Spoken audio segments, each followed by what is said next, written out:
Huge topic today, something that's completely in our control, communication.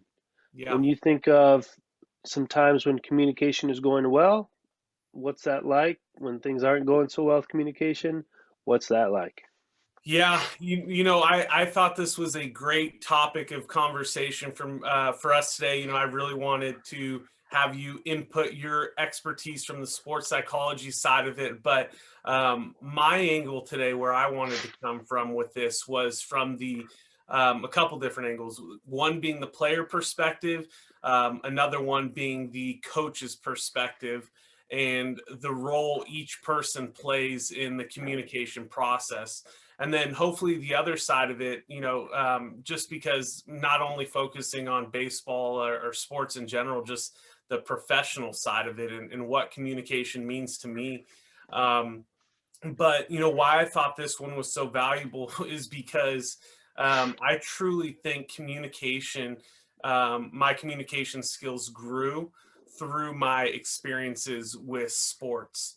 And Mm, I wouldn't have been able to have the success I'm having in my professional career right now had I not got those experiences through learning communication skills and um, understanding the importance of that through my playing career. absolutely. And I even think of just some of the difficult conversations you have to have in communicating with a coach, whether it's about playing time or whether it's like, hey, coach, I have to skip practice because of this thing. I got a Right. homework assignment. So, like when you're saying some of your best communication skills I've had in your professional career now are because of your ability to do that in your athletic career. I think that's a great point. Yeah. Um, I'm excited to hear your take on those three aspects, Yeah. from the player, from the coach, and then from the professional side of things. Um, I will then take it from a different side, and I think of there's really three ways we communicate with our words. It's self-talk, Okay. the communication that we have with ourselves, the communication that we have with others, Yeah. and then the communication that we have with ourselves that then manifests itself in body language, right? That's Right. communication. I communicate a lot through my body language, and so. But let's start off. Where do you want to go? Do you want to take this the coach side, the player side, Well, let's go. or the Let's go. professional We'll side? start from the. We'll start. I'm going to go furthest back to the first thing I was Sure. the player. I want to go from the player side of it, and really talk about how different experiences happen throughout the course of a baseball season, and we go through injuries, we go through slumps, we go through trying times. I mean, we may have stuff going on at home. But I guess my biggest point I want to get across to players is you have a responsibility as a player to effectively communicate with your coach, with your teammates, with your family members if you want to be successful in all areas of life. I see so many kids nowadays. I talk about it all the time with my brother, who we've talked about as a collegiate coach, and it's so hard to be a kid today in this environment with all the pressures of social media and all this image upholding that you have to live up to. Um, that sometimes these kids, hold a lot of things in and don't have that ability to communicate with others. But I think the biggest resource a coach could be for a player is just a listening ear. And so I think if players want to grow, I think back to multiple instances I had to lean on coaches, teammates, and share personal stuff at home or fight through some sort of slump I was having. The ability to just talk to someone else and get some stuff off your chest really allowed me to I feel like move past whatever was holding me back and keeping me down. Because a lot of the times as we're talking high school or college baseball, you hold this stuff in for 20 games, that's half your season, and you can't move past some of these issues you're having. Then before you know it, blink of the eye, the season's over. Yeah.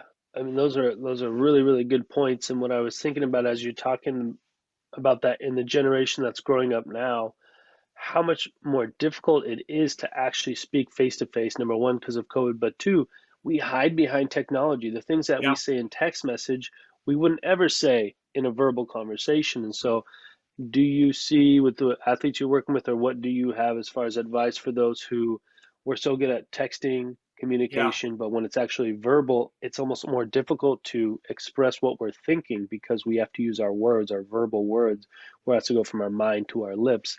Um, any thoughts on Yeah, that? I know the main reason why that occurs is because it's extremely uncomfortable to maybe be face to face and kind of experience and have those conversations. But I always, and again, as kind of shifting over to the coach's perspective now, I always encourage, the young guys I work with, 12U to even through high school and college guys, is if you have any questions, concerns, come up and talk to a coach. Be able to lay it out on the line and get those things off your chest. I mean, if it's, coming to complain about like a playing time thing, why am I not getting this opportunity thing? I just always urge them. I say, hey, those are great conversations to have. Just make sure you have your ducks in a row, when you're going to come up and have those conversations. But I guess my advice would be, in again, thinking back to how I was able to utilize it as a player is, you have to feel free and comfortable to, as a player, to come talk to a coach, bounce off, catch a different ear, get a different perspective and point of view, and be able to articulate it in a, just a organized fashion and non-emotional fashion, and be willing to accept and hear, whatever you're going to seek out, because it may not be what you want to hear. It may be what you want to hear. But yeah, I think just having that ability to reach out is huge. Yeah, and I think a couple of things with that, you mentioned it earlier, is a coach being approachable.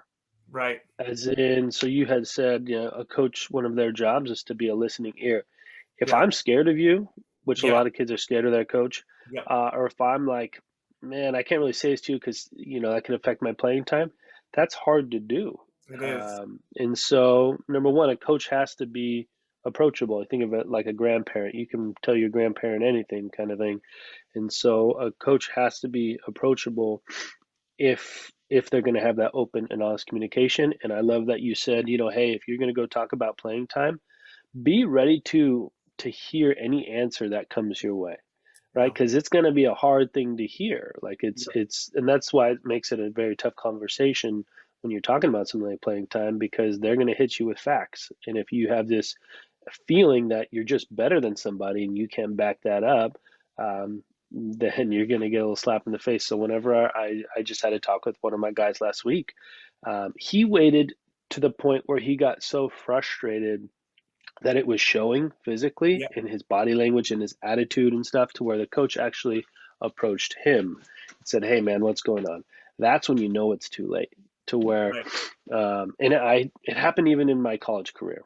Like Yeah. when I was a 22-year-old kid, at the end of my career, I still had a hard time going and approaching my coach and talking to him about why are things going the way they're going. So those are never easy conversations, but like you said, what those conversations do for you later in life, it allows you to build that confidence of like, I've had tough conversations before. I can go talk to my boss about such and such. So very cool. Yeah, 100% with you hitting on that. I was thinking that exactly this morning when we were going to start talking about this. We had touched on confidence a couple weeks ago, and as a player, this skill of communication is huge, because the first couple times you may go have those uncomfortable conversations, you may not be confident, you may stumble over your words, you may kind of trip up a little bit. But as you have those conversations over and over again, I mean, it translates tenfold. I think about the first time I went to talk to my, new 12U baseball team when I first started coaching, out of college, and, bringing them up the first time to try and give them some sort of sophisticated review of the game. And I kept tripping over my words, stumbling. I was nervous. I was having those, tough conversations I couldn't figure out how to navigate. And now, I mean, it's just something I can do with my eyes closed. I can organize my thoughts, I can review a game, and but that never would have occurred, or that skill never would have progressed had I not, as started as a player, having those conversations with my coaches, and um, just being able to articulate my thoughts and feelings in an organized manner. Because again, you never know what someone else may be able to help you organize in your own head, and help you progress with.